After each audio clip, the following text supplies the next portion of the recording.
اللهم صل على محمد وآل محمد. اعوذ باللہ من الشیطان الرجیم. بسم اللہ الرحمن الرحیم. الحمد للہ رب العالمین وصلی اللہ علی محمد وآلہ الطیبین الطاہرین المعصومین ولعنت الدائم ولا اعدائهم اجمعین من الآن الى قیام یوم الدین. اما بعد فقد قال اللہ تبارک وتعالی فی کتابہ الکریم وقولہ الحق وهو اصدق القائلین. بسم اللہ الرحمن الرحیم. بقیت اللہ خیر لکم ان کنتم مؤمنین. درود بھیج دیں محمد آل محمد.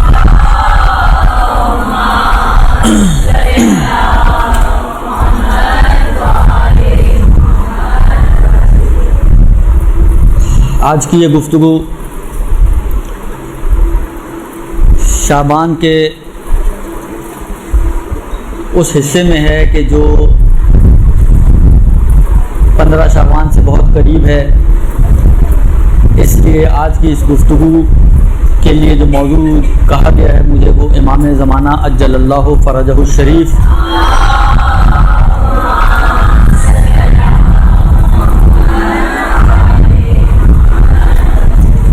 کے حوالے سے بات چیت کرنے کو کہا ہے.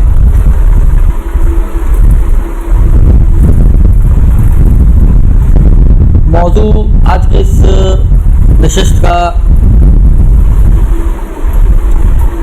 منتظران مہدی کے لیے ایک پیغام. دیکھیے ہم میں سے ہر کوئی، ہر شخص، مرد ہو یا عورت، بڑا ہو یا بچہ، جس طریقے سے ہمارے بچوں کی خاص طور پہ تربیت ہوتی ہے، ہر شخص ہمارا انتظار کر رہا ہے ایک ایسی ذات کا کہ جس کا وعدہ دیا گیا ہے. مہدی موعود، وہ مہدی جس کو وعدہ دیا گیا ہے، جس کا وعدہ کیا گیا ہے. تو ہر شخص اس وعدے کے انتظار میں بیٹھا ہے. اور اس زمانے میں جو ہماری زندگیاں گزر رہی ہیں، جو زمانہ غیبت کبریٰ ہے، ہم لوگ انتظار کر رہے ہیں کہ کب ہمارے زمانے کا امام اور ہمارے آخری حجت اس دنیا میں ظاہر ہوگا. اور وہ جو خبر دی گئی ہے ہمیں کہ ملئت الارض قسطا وعدلا کما ملئت ظلما و جورا، بھر دے گا زمین کو قسط و عدل سے، عدل و انصاف سے، جس طرح کہ وہ ظلم و جور سے پر ہوگی. یعنی جیسی ظلم و جور سے پر ہوگی اسی انداز سے اس ظلم و جور کی جگہ پر عدل و انصاف حاکم ہو جائے گا. تو ہم سب انتظار کر رہے ہیں اس ہستی کا. اب مسئلہ یہ ہے کہ کیسے پتہ چلے کہ واقعاً ہم انتظار کر رہے ہیں یا صرف کہتے ہیں کہ ہم انتظار کر رہے ہیں. دو الگ الگ چیزیں ہیں نا. ایک مرتبہ میں یہ کہہ رہا ہوں کہ ہم انتظار کر رہے ہیں، ایک دفعہ میں واقعاً انتظار کر رہا ہوں. انتظار واقعی و انتظار قولی، صرف زبانی. آیا فرق ہے دونوں میں؟ کچھ کوئی ڈفرینشیٹ کر سکتے ہیں ہم کہ ہاں یہ شخص جو ہے مثلا انتظار واقعاً کر رہا ہے اور یہ صرف کہنے والا ہے مثلا؟ اس کے لیے میں آپ کی خدمت میں عرض کروں کہ جو بھی چیزیں اس دنیا میں ایگزسٹ کرتی ہیں اور وجود رکھتی ہیں وہ دو طرح کی ہیں. یہ بہت موٹی سی تقسیم کر رہا ہوں. ممکن ہے آپ کہیں کہ جی 2 نہیں 4 بن سکتی ہیں، تو ہو سکتا ہے آگے جا کے مزید تقسیم ہو جائے، لیکن ایک بہت ہی موٹی تقسیم کے اعتبار سے جو بھی چیزیں اس کائنات میں وجود رکھتی ہیں اور ایگزسٹ کرتی ہیں اس کائنات میں، ان کی 2 قسمیں ہیں. کچھ وہ ہیں کہ جو نظر آتی ہیں، کچھ وہ ہیں جو نظر نہیں آتی، آنکھوں سے اوجھل ہیں. خود نظر آنے والی چیزیں، خوب جیسے آپ کے اطراف میں اتنا کچھ موجود ہے جو موجود بھی ہے اور نظر بھی آ رہا ہے. یہ پنکھا موجود ہے، نظر آ رہا ہے. یہ اسکرین موجود ہے، نظر آ رہی ہے. یہ کیمرہ موجود ہے، نظر آ رہا ہے. یہ مائک موجود ہے، نظر آ رہا ہے. ہم سب یہاں پہ موجود ہیں اور ایک دوسرے کو دیکھ بھی رہے ہیں. بس بہت ساری چیزیں، یعنی ایک بڑی تعداد شاید انہی چیزوں کی ہوگی کہ جو موجود بھی ہیں اور نظر بھی آتی ہیں۔ کچھ ایسی چیزیں بھی ہیں کہ جو موجود تو ہیں لیکن نظر نہیں آتی۔ آیا آپ نے آج تک اپنی روح دیکھی ہے؟ نہیں دیکھی آپ، کسی نے بھی نہیں دیکھی، صرف آپ نے کیا کسی نے بھی نہیں دیکھی، درست؟ آیا آپ نے ہوا دیکھی ہے کبھی؟ ہوا، خود ہوا دیکھا ہو، ہوا کو دیکھا ہو؟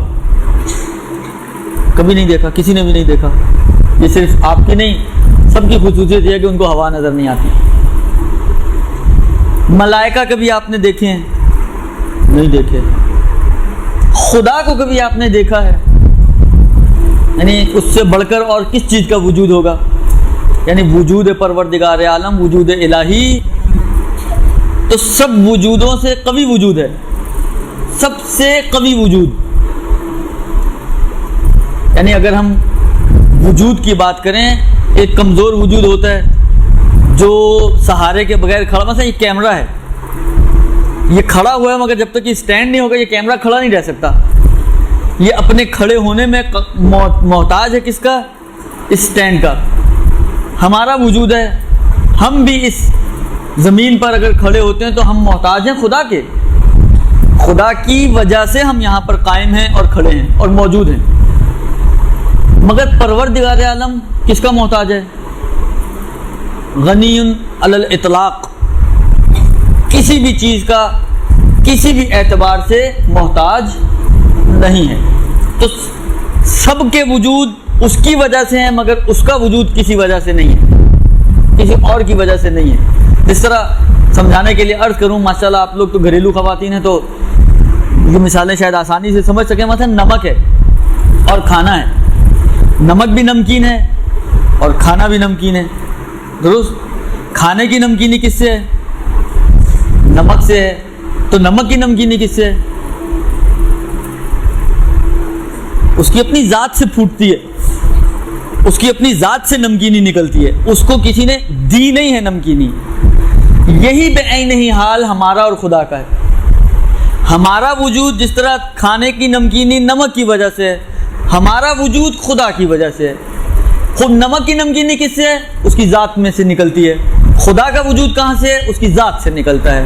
خدا کے وجود کے لیے کسی اور کی ضرورت نہیں ہے، درست؟ بس پروردگار عالم کا وجود جو سب سے قوی وجود ہے، وہاں ان کے بہت قوی وجود ہے، اس کے باوجود نظروں سے اوجھل ہے، اس کے باوجود ہماری نظروں سے اور نگاہوں سے اوجھل ہے، ہم دیکھ نہیں سکتے۔ یہاں تک بات سمجھ میں آئی؟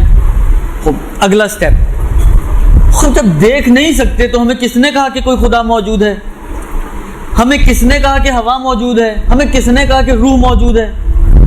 پھر کیسے پتا چلا ہمیں ان کے وجود کا؟ ان کے وجود کا کیسے پتا چلا؟ کہتے ہیں کہ جی ہمیں ان کے وجود کا، اس کے جو اثرات ہیں ان اثرات کو دیکھ کر اس کے وجود کا پتا چلا۔ یہ کائنات پوری کی پوری پروردگار عالم کا ایک اثر ہے، یہ پوری کی پوری کائنات پروردگار عالم کا ایک اثر ہے۔ جب ہم اس کائنات کو دیکھتے ہیں، اس کائنات کے نظم کو دیکھتے ہیں، اس کائنات کی ساخت و بناوٹ کو دیکھتے ہیں، اس کے اندر جو چھپے ہوئے راز اور پوشیدہ چیزیں ہیں ان کو دیکھتے ہیں، جو علم و ٹیکنالوجی اس کائنات کے اندر چھپی ہوئی ہے، جب اس کو دیکھتے ہیں تو خود بخود ہمارا ذہن کہتا ہے کہ یہ کسی بنانے والے کے بغیر نہیں بن سکتی۔ اتنے رموز والی چیز، مثلا یہ جو مختلف پزلز آپ نے دیکھے ہیں، پیچیدہ سے پیچیدہ پزل بعض ہوتے ہیں، وہ بلاکس ٹائپ کے ہوتے ہیں، ان کو جوڑ کے آپ کو چاروں طرف کا کلر ایک جیسا کرنا ہوتا ہے، یا مختلف طرح کے جو بلاکس ہیں، آپ کہیں کہ جی یہ بڑے ٹیکنیکل طریقے سے چیز بنائی گئی ہے مگر یہ کسی نے بھی نہیں بنائی۔ مثلا یہ کیمرہ، تو اس کو کھولیں اگر آپ، کیسی پیچیدگیاں آپ کو نظر آئیں گی، چھوٹی چھوٹی پرزے نظر آئیں گے، باریک باریک تاریں نظر آئیں گی، ایک کو دوسرے سے جوڑا گیا ہے۔ مثلا ایک چھوٹا سا ٹانکا اگر کٹ جائے بیچ میں سے تو آپ کا کیمرہ، آپ کا موبائل، آپ کا کیلکولیٹر، آپ کی کمپیوٹر، آپ کی جتنی بھی مشینریز ہیں وہ کام کرنا چھوڑ دیتی ہیں، ایک چھوٹا سا ٹانکا ٹوٹا ہوا ہے۔ تو اتنا پیچیدہ نظام ہے آپ کہیں کہ جی اس کو کسی نے نہیں بنایا، یہ خود سے۔ رات کو میں سوئی، ایک سائڈ پر یہ کچھ پرزے پڑے ہوئے تھے، جیسا بچے نہیں بعض چیزوں کے جن کو جو ٹیکنیکل ذہن کے بچے ہوتے ہیں، اگر ان کے آپ ڈراز کو کھولیں تو اس میں آپ کو کیا ملے گا؟ کوئی بلب ٹوٹے ہوا ہے، اس کے پرزے نکال کے رکھے ہوئے ہوں گے، تو کوئی پلگ کے پرزے ہوں گے، تو کوئی اور آپ کی چیز ٹوٹ گئی تو اس کے پرزے اس کے ڈراؤ میں ملیں گے۔ آپ نے وہ سارے پرزے پڑے ہوئے تھے، صبح اٹھی تو مثلا یہ کیمرہ، یہ موبائل، یہ کمپیوٹر، یہ پنکھا، یہ پتہ نہیں الا بلا، یہ پوری کائنات ایسے ہی بن گئی۔ تو کوئی بھی آپ کی بات کو ماننے کے لیے تیار نہیں ہوگا، درست؟ بس یہ کائنات اثر ہے پروردگار عالم کا، اور یہی کائنات دلیل ہے پروردگار عالم کے وجود پر۔ یہ نظام شمسی، یہ دریاؤں کا اور سمندروں کا نظام، یہ بارشوں کا نظام، یہ ہواؤں کا نظام، یہ درخت، یہ چرند، یہ پرند، یہ پودے، یہ ہریالی، یہ پوری کائنات کو اگر آپ دیکھیں، جو کچھ بھی اس کے اندر ہے، ان تمام چیزوں کو آپ دیکھیں تو آپ بے ساختہ پکار اٹھیں گے، اگر آپ تعصب سے کام نہ لیں کہ یقیناً اس کو بنانے والا کوئی نہ کوئی ہے، اور یہ بغیر بنائے والے کے نہیں بن سکتی۔ بس اثر کو دیکھ کر آپ ذات پروردگار عالم کے وجود تک پہنچ گئے، جس طرح خود امیر المومنین علی ابن ابی طالب علیہ السلام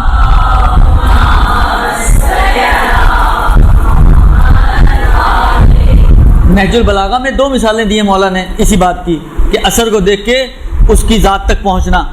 کہ آپ اگر دریا کے کنارے کسی کے قدموں کے نشان دیکھتے ہیں تو ان قدموں کے نشان سے آپ کو کیا اندازہ ہوتا ہے کہ یہاں سے کوئی نہ کوئی گزرا ہے۔ آپ کہیں جی خود بخود ایسے ہی چھپ گیا، تو کوئی بھی آپ کی بات نہیں مانے گا، اگر تم بیوقوف ہو گئے، احمق ہو گئے ہو، یہاں سے کوئی گزرا ہے اسی لیے قدموں کے نشان ہیں۔ یا اگر حیوان کی گوبر آپ دیکھتے ہیں تو آپ کو اندازہ ہوتا ہے کہ یہاں سے مثلا اونٹ گزرا ہے، درست؟ بس یہ ہیں اثرات، ان کے اثر کو دیکھ کر مؤثر یعنی اس ذات تک پہنچ جائیں، اس کے وجود کو پہچان لیں کہ کوئی یہاں پر تھا یا کوئی یہاں سے گزرا ہے یا کسی نے اس کائنات کو بنایا ہے۔ روح اتنی گمبھیر چیز ہے کہ لوگ آ کے رسول سے پوچھتے تھے یسألونک عن الروح، اے رسول یہ تم سے آ کے روح کے بارے میں سوال کرتے ہیں، قل الروح من امر ربی، کہہ دو ان کو دیکھو خدا کے لیے علم و معرفت کی کیا کمی ہے؟ خدا کوئی بھی پیچیدہ سی کہانی سنا دیتا، کہتا کہ یہ ان کو جواب میں بتا دو، مگر خدا کو معلوم ہے کہ شاید ممکن ہے ان کی عقلیں درک ہی نہ کر پائیں، لہذا خدا نے بھی ایک گول مول جواب دیا، کہہ دو قل، اے رسول کہہ دو ان کو کہ الروح من امر ربی، یہ پروردگار عالم کا ایک امر ہے، نہیں پہچان پاؤ گے تم اسے، بس اتنا سمجھو کہ خدا کا ایک امر ہے، خدا کی ایک بنائی ہوئی مخلوق ہے اور ہے تمہارے اندر۔ تو ہم کیسے پتہ کرتے ہیں کہ ہمارے اندر روح ہے؟ جب ہم ایک مردے کو دیکھتے ہیں جو سامنے پڑا ہوا ہے ہمارے، ہم دیکھتے ہیں کہ اس کو آپ بولیں کہ جی ہاتھ اٹھاؤ تو وہ نہیں سنتا، اصلا سن بھی نہیں رہا ہوتا، اٹھانے کا مرحلہ تو سننے کے بعد کا مرحلہ ہے نا، نہ وہ سن رہا ہے، نہ وہ دیکھ رہا ہے، نہ وہ محسوس کر رہا ہے کہ آپ کیا کہہ رہی ہیں اس کو، نہ ابھی ظاہری اعتبار سے میں بات کر رہا ہوں، نہ وہ ہاتھ اٹھانے پہ قدرت رکھتا ہے۔ یہی انسان اگر اس کی ناک پہ مکھی بیٹھے، اس کے کان پہ مکھی بن بنائے تو یہ فوراً ہاتھ اس کا، یعنی یہ قدرتی طور پر ہے، چاہے آپ توجہ نہ بھی ہو، ان انٹینشنلی آپ کا ہاتھ ایک دم اٹھتا ہے۔ ابھی کتنی مکھیاں اس کے اوپر بیٹھی ہوئی ہیں مگر اس کو کچھ ہوش ہی نہیں ہے۔ تو جب آپ اس کو اور ایک زندہ انسان کو کمپیئر کرتی ہیں تو اس کمپیریزن کے نتیجے میں آپ ایک نتیجہ نکالتی ہیں، اور وہ یہ کہ بہرحال اس میں اور اس میں ایک کچھ فرق ہے، اور وہ فرق کیا ہے؟ وہ فرق یہ ہے کہ اس کے اندر روح موجود ہے اور اس کے اندر روح موجود نہیں ہے۔ اور اسی طرح باقی ساری مثالیں، میں مثالوں میں اگر ٹائم لگا دوں گا تو سارا وقت اسی میں نکل جائے گا۔ بس وہ چیزیں کہ جو دیکھنے میں نہیں آتی، یا وہ کوالٹیز یا وہ صفات کہ جو دیکھنے میں نہیں آتی، ان کو آپ ان کے اثرات کے ذریعے پہچانتے ہیں، ٹھیک؟ اب آپ آ جائیں انسان میں، ماشاءاللہ آپ لوگ فقہ بھی پڑھی ہوئی ہیں، تو ایک فقہی مثال دوں اور پھر میں چلا جاؤں گا امام کے جو ہمارا اپنا موضوع اس کے۔ عدالت ایک کوالٹی ہے، ایک صفت ہے، ایک خصوصیت ہے۔ کسی توضیح المسائل میں، کسی ٹیچر کے لیکچر میں آپ نے یہ سنا ہو کہ عادل شخص کی علامت یہ کہ اس کے سینگ ہوتے ہیں. ایسی کوئی علامت سنی آپ نے کہ جو عدالت کے مرحلے تک پہنچ جائے گا تو اس کے سینگ نکل آئیں گے اور سینگ دیکھ کے آپ کو پتہ چلے گا کہ ہاں یہ عادل آدمی ہے. درست ہے؟ ایسا کچھ پڑھا آپ نے کہیں، سنا آپ نے کہیں، دیکھا آپ نے کہیں؟ نہیں. یا مثلا جس طرح اگر آپ لوگوں نے دیکھا ہوگا، شاید بچوں کا ایک پروگرام آتا تھا، خیر بچیاں تو بڑے شوق سے دیکھتی ہیں، پنوکیو آتا تھا ایک، وہ جھوٹ بولتا تھا، اس کی ناک لمبی ہو جاتی تھی. شاید دیکھا ہو، سٹوری بکس میں بھی آپ نے پڑھا ہو پنوکیو کی کہانی، وہ جھوٹ بولتا تھا، اس کی ناک لمبی ہو جاتی تھی. تو ایسی ہی کوئی چیز ہو کہ جو عدالت کے مرحلے تک پہنچے گا اس کی ناک لمبی ہو جائے گی، اس کے کان باہر آ جائیں گے، کوئی ایسی چیز اس کے اندر کہ جس کو دیکھ کر آپ کو اندازہ ہو کہ ہاں اس کے اندر عدالت موجود ہے. کچھ بھی نہیں ہے ایسا. پھر کیسے پتہ چلے گا جناب یہ عادل ہے؟ کون بتا سکتا ہے آپ میں سے کہ کسی کی عدالت پہچاننی ہے تو کیا طریقہ ہے؟ توضیح المسائل تقلید کے چیپٹر میں یہ تیسرا چوتھا مسئلہ گزرتا ہے، اگر پڑھا ہو آپ میں سے کسی نے تو. جی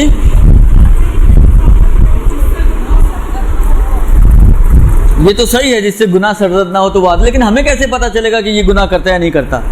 اس کا طریقہ جو بیان کرتے ہیں وہی اس کے آثار سے، کہ اس کے اطراف میں جو اٹھنے بیٹھنے والے لوگ ہیں ان سے پوچھیں یہ کیسا آدمی ہے، اور وہ کہیں کہ اچھا نیک دیندار انسان ہے، تو یہی کافی ہے. بس اسی سے اندازہ ہو جائے گا کہ وہ عادل آدمی ہے.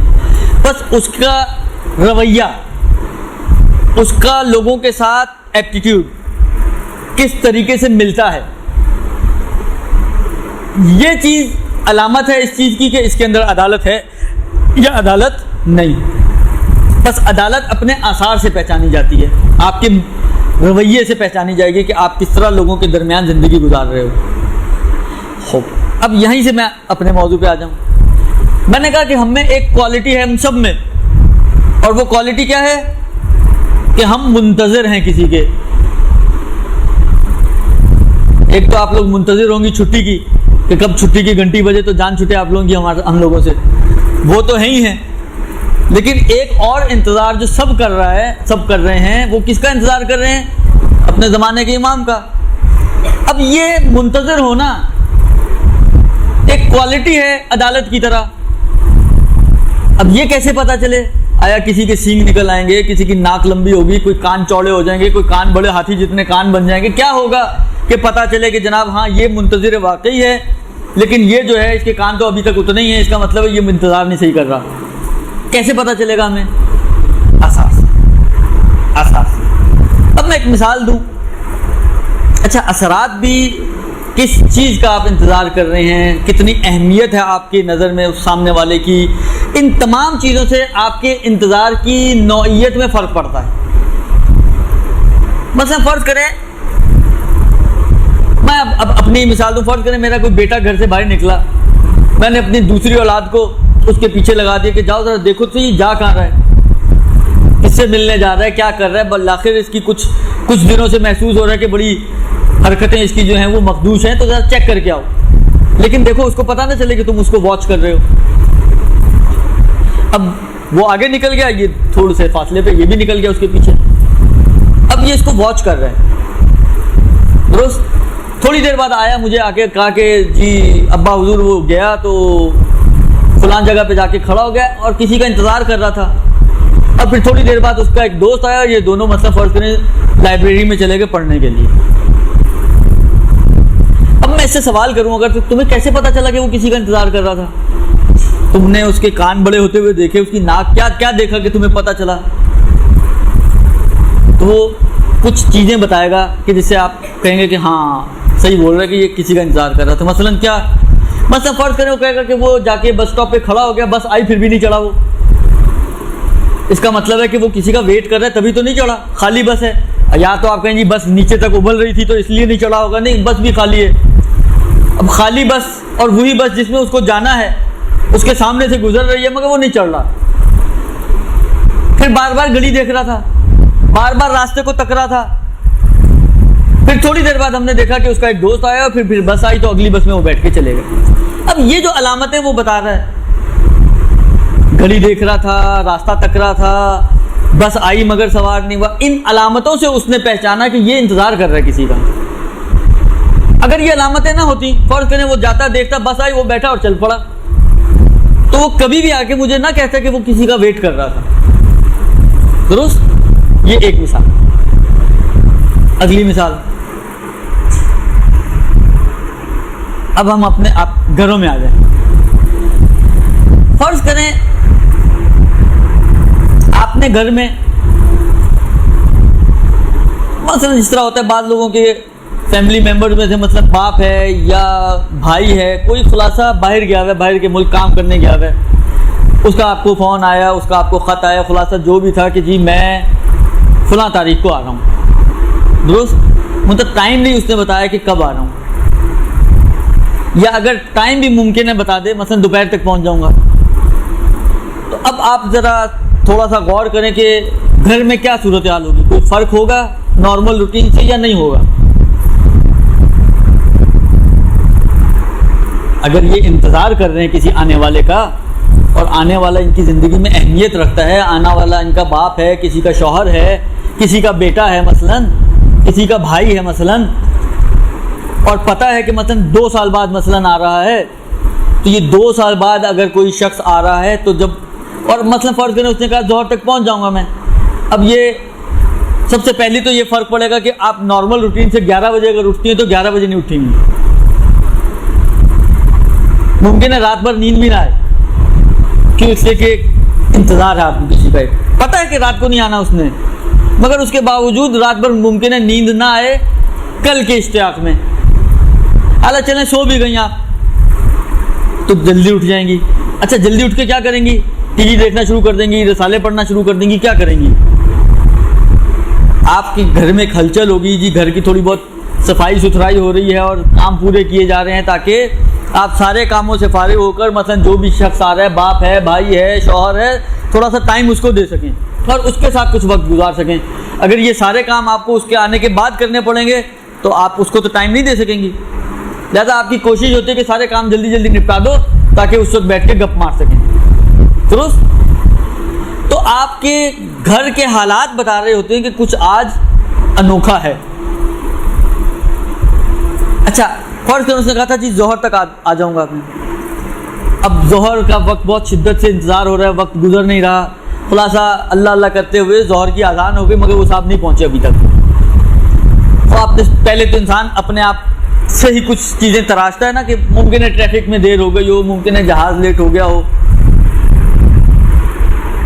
لیکن جب آہستہ آہستہ دیر زیادہ ہونے شروع ہوتی ہے تو پھر کیا صورتحال ہوتی ہے؟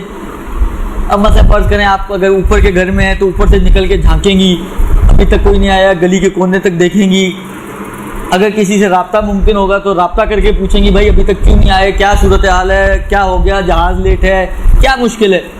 یعنی آپ اپنی اس بے چینی کا اور اس اضطراب کا جو آپ کے اندر ہے اظہار کریں گی، درست؟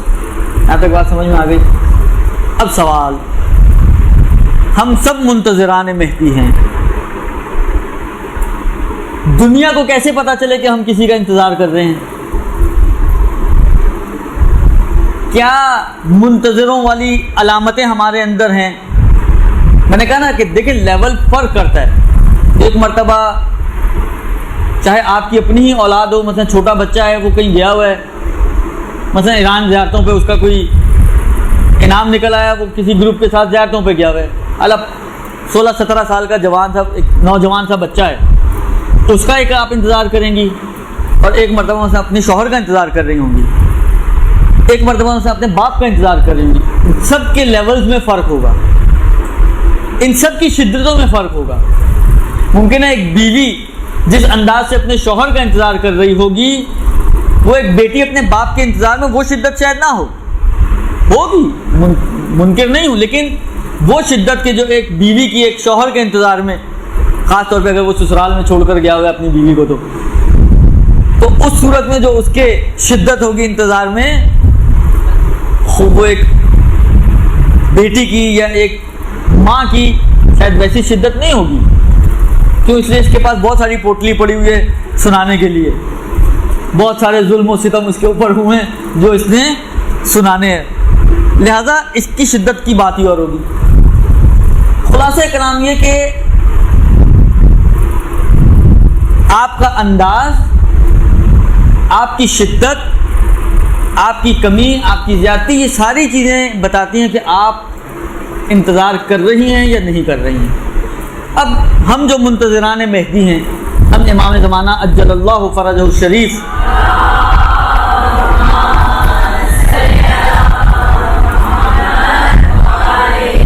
کا انتظار کر رہے ہیں، تو آیا ہمارے اندر کوئی علامت ہے انتظار کرنے والوں والی؟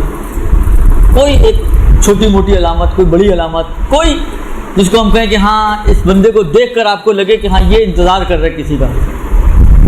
میں آپ کی خدمت میں عرض کروں، قم میں جب میں تھا تو ٹی وی پر جو یہ شعبان کا مہینہ ہوتا ہے امام کا ولادت کا، تو کافی پروگرامز آتے ہیں امام سے ریلیٹڈ۔ جمکران کے حوالے سے وہ ایک پروگرام دکھا رہے تھے، کیونکہ آپ کو معلوم ہے مسجد جمکران جو قم کے پڑوس میں ہے وہ مسجد ہے کہ جو امام زمانہ علیہ الصلوۃ والسلام کے حکم سے تعمیر ہوئی ہے، تو وہ اسی کے حوالے سے پروگرام بتا رہے تھے۔ ان کے خدام میں سے ایک خادم تھا، کہتے ہیں میں نے ایک ڈائری بنائی ہوئی ہے اور میں ہر دن ایک دن اس میں سے کاٹتا ہوں کہ اتنے دن گزر گئے، اتنے دن گزر گئے، اتنے دن گزر گئے۔ جیسا بعض اوقات آپ نے دیکھا ہوگا کہ جب شوہر کے آنے کے وقت قریب ہوتا ہے تو کیلنڈر پہ نشان لگانے شروع کر دیتی ہے خاتون خانہ کہ اب جی 20 دن رہ گئے، اب 19 دن رہ گئے، یا اب اتنے دن۔ کہنے کا مقصد یہ ہے کہ ایک چیز ہے جو بتا رہی ہے کہ ہاں آپ کسی کا انتظار کر رہے ہیں۔ ہم میں سے کتنے لوگ ہیں جو کچھ ہم لوگوں نے کیا ہو جس سے اندازہ ہو کہ جی ہم کسی کا انتظار کر رہے ہیں، اور خاص طور پہ اپنے آنے والے امام کا انتظار کر رہے ہیں کہ جو ہماری زندگیوں میں سب سے اہم اور سب سے عظیم اور سب سے قیمتی نعمت ہے ہمارے لیے۔ آیا ہم نے اپنے حلیوں کو چینج کیا ہو؟ تو ہم کہتے ہیں کہ ہاں حلیے چینج تو کیے ہیں، بدتری کی طرف گئے ہیں، اچھائی کی طرف نہیں گئے تو کیا ہو گیا، چینج تو آئی ہے نا۔ پازیٹیو نہ صحیح تو نہ صحیح، نیگیٹو تو صحیح۔ کہ ایسے یعنی میں واقعاً میں اب آپ لوگوں کی بات تو نہیں کر رہا ہوں، آپ لوگ تو ماشاءاللہ اور انشاءاللہ کافی بہتر ہوں گی، لیکن میں ایسے افراد کی بات کر رہا ہوں جن کو میں پرسنلی جانتا ہوں، اس اعتبار سے کہ جب حج پر ہمارے ساتھ ہوتے ہیں اور جب حج پہ جو ان کا حلیہ ہوتا ہے اور اگلے ہی آنے کے بعد جب وہ ولیمہ کرتے ہیں حج کا، تو پہچاننے میں نہیں آتی یہ وہی خاتون تھی جو حج میں ان کا مکھنا پتہ نہیں چلا اترا نہیں، اور یہاں پر پتہ نہیں چل رہا کہ کبھی انہوں نے مکھنا بھی پہنا ہو، وہاں آپ کو پتہ نہیں چلا کہ ان کے بال ہیں بھی یا نہیں، اور یہاں آ کر آپ کو پتہ چل رہا ہے کہ اصلا ان کا حلیہ دیکھ کر انسان حیران اور پریشان ہو جاتا ہے۔ تو چینج تو آئی نا، مگر یہ چینج کافی ہے؟ ہمیں ایسی چینج چاہیے کہ جس چینج کے نتیجے میں ہم واقعاً امام کے منتظر بن سکیں۔ ہمیں ایسی چینج چاہیے کہ جس کے ذریعے سے ہم اپنی آئندہ نسلوں کو امام کا منتظر بنا سکیں۔ ہم نے کتنا دین اپنایا ہے؟ دیکھیں وہی والی بات جو میں نے شروع میں کہی تھی کہ ایک چیز حقیقی ہوتی ہے، ایک چیز صرف قولی ہوتی ہے، زبانی ہے۔ زبان سے تو ہم بڑی بڑی باتیں کرتے ہیں، اللہ رسول کا نام لیں گے، امام زمانہ کی تصویر ہمارے ہاتھ سے نہیں چھٹے گی، جو بات کریں گے امام زمانہ سے شروع ہوگی اور امام زمانہ کی خوشی پہ ختم ہوگی۔ میرے سارے تجربات ہیں جو میں آپ کے ساتھ شیئر کر رہا ہوں نام لیے بغیر، کہ ایسے لوگوں کو میں جانتا ہوں پرسنلی، وہ جو بھی کام کرنا ہو، اچھا کرنا ہو تو بھی امام کی گردن پہ ڈالتے ہیں، برا کرنا ہو تو بھی امام کی گردن پہ ڈالتے ہیں۔ لیکن اگر آپ بعض اوقات ان کی زندگیوں کو دیکھیں، ان کے رویوں کو دیکھیں، تو ان کی عملی طور پر ان کی زندگیوں میں کوئی چینج آپ کو ایسی نظر نہیں آئے گی کہ آپ کہیں کہ یہ امام کے منتظران ہو سکتے ہیں۔ لہذا ہمیں اگر امام کا انتظار کرنا ہے اور ہم حقیقی منتظر ہیں تو ہمیں کچھ علامتیں، کچھ نہ کچھ علامتیں تو ہمارے اندر ہونی چاہیے کہ جو ہم اپنائیں اور ان علامتوں کے ذریعے سے یہ کہلا سکے اور ہم انگشت نما ہو سکیں کہ ہاں یار یہ کسی کا انتظار کر رہے ہیں۔ یہ قوم ایسی ہے کہ جو میں نے کہا نا بعنوان قوم شیعہ، آپ باتیں جتنی مرضی ہم سے کروا لیں، ماشاءاللہ بہت بول سکتے ہیں ہم لوگ، لیکن عملی میدان میں اگر ہم آتے ہیں تو ہم کہاں کھڑے ہیں؟ یعنی عملی میدان میں واقعاً ہم اس قدر فیل ہیں کہ ہم اپنے ایک چھوٹے سے گھر کو ٹھیک اسلامی طریقوں اور قوانین کے مطابق نہیں چلا پاتے ہیں، تو ہم پوری قوم کو کیا اسلامی طریقے سے چلائیں گے؟ صرف سڑکوں پہ کھڑے ہو جانا اور چار نعرے لگا لینا، یہ اسلام یہ ہے؟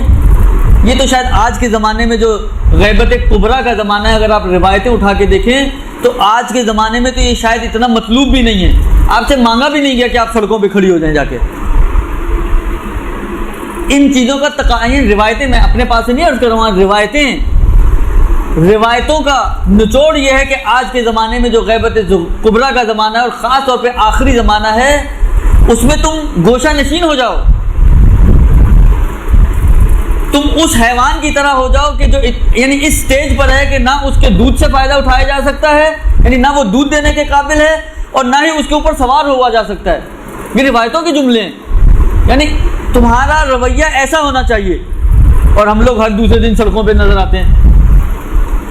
یہ کوئی بہت زیادہ مطلوب نہیں ہے، یہ ہم سمجھتے ہیں کہ بس ہم یہی سارا کچھ کر کے ہم نے امام کا انتظار کر لیا۔ یہ نہیں ہے انتظار امام کا۔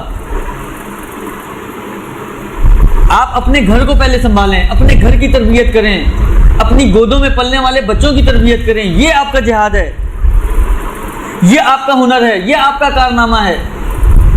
عورت کا کارنامہ یہ نہیں ہے کہ عورت سڑکوں پہ نظر آئے، عورت کا ہنر یہ ہے کہ وہ اپنی گود میں پلنے والے بچوں کی ایسی تربیت کرے کہ جب امام تشریف لائیں تو وہ امام کے سپاہی بن سکیں۔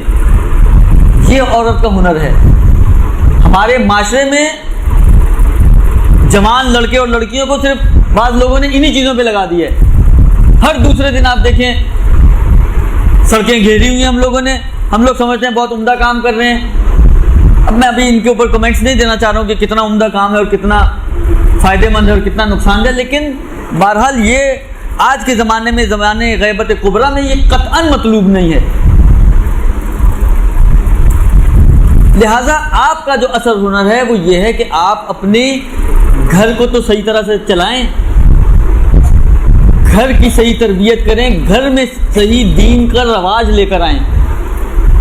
یعنی آپ لوگوں کی ذمہ داری واقعاً انتہائی اہم بھی ہے اور بھاری بھی ہے۔ آپ جو بچیاں، جو خواہران جو یہاں پر آتی ہیں، مدرسوں میں جاتی ہیں، مدرسوں میں پڑھتی ہیں، میں پہلے بھی کئی مرتبہ عرض کر چکا ہوں یہ بات یہیں سے، اسی مدرسے کے پلیٹ فارم سے، اور کافی چہرے نئے ہیں، میں آپ کی خدمت میں بھی عرض کروں کہ دیکھیں آپ کا رویہ آپ کے گھر میں ایسا نہیں ہونا چاہیے کہ اگر آپ کسی گھر کی بہو ہیں تو وہ شخص یہ کہیں کہ جی ہمیں دوسری بہو ایسی نہیں چاہیے، اتنی دیندار ہمیں نہیں چاہیے۔ یہ جملے کہتے ہیں لوگ، ہمیں ایسی بہو نہیں چاہیے، اس سے اچھا وہ جو دوسری بہو جو بے دین بہو ہے نا وہ بہت اچھی ہے اس سے۔ تو یہ آپ امام کا انتظار کر رہے ہیں ہم لوگ، یہ امام کو بدنام کر رہے ہیں ہم لوگ، کیا کر رہے ہیں؟ کیا ہے ہمارا رویہ؟ آیا منتظرین والا رویہ ہے؟ تو منتظرین والا اگر رویہ ہوتا تو آپ کے گھر والے یہ بولتے کہ ہمیں دوسری بہو بھی ایسی ہی چاہیے، کم سے کم اس نے آ کے اپنے بچوں کی اچھی تربیت تو کی ہے، گھر میں ایک اچھا ماحول تو پیدا کیا ہے، گھر میں ایک پرسکون زندگی تو بنائی ہے اس نے، ہمیں دوسری بہو بھی ایسی چاہیے۔ جبکہ صورتحال بہت معذرت کے ساتھ اور انتہائی افسوس کے ساتھ اس کے تقریباً 180 ڈگری برعکس ہے۔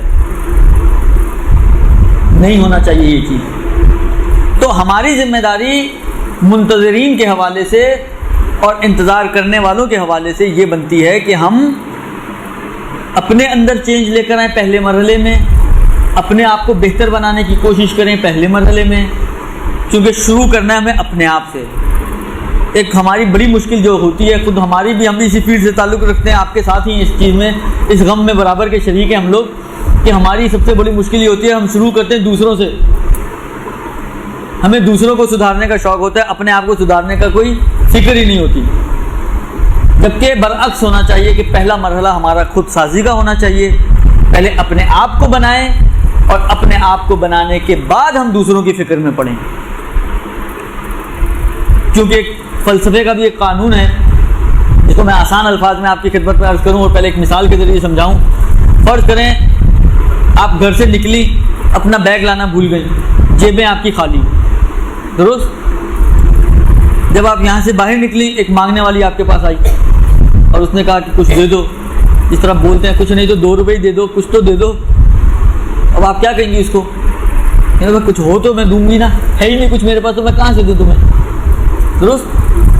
تو اگر ہم خود اپنے وجود میں تمام چیزوں سے خالی ہوں گے تو ہم کیا آگے کسی کو دیں گے؟ تربیت کیا کریں گے بچوں کی؟ اپنے گھر کی تربیت کیا کریں گے جب ہم خود ہی خالی ہیں اخلاق سے، کردار سے، دین سے؟ تو پھر ہم دینے کی بھی صلاحیت، اس کو کہا جاتا ہے فاقد شے موتی شے نہیں ہوتا. جس کے پاس کوئی چیز موجود نہ ہو، فاقد فقدان سے نکلا نا، فاقد یعنی نہ رکھنے والا. فاقد شے جس کے پاس کوئی چیز نہ ہو، موتی عطا سے نکلا ہے. موتی شے وہ اسی چیز کو دینے والا نہیں ہو سکتا، جب ہے ہی نہیں تو میں دوں گا کیسے؟ درست. لہذا یہ بہت اہم ذمہ داری ہماری بنتی ہے کہ ہم آپ کے اب پہلے اپنے آپ کو دیندار بنائیں اور اس کے بعد ہم دوسروں کی فکر کرتے ہوئے اپنے گھر اور اپنے ماحول کو بہتر بنانے کی کوشش کریں. یہ ایک مرحلہ.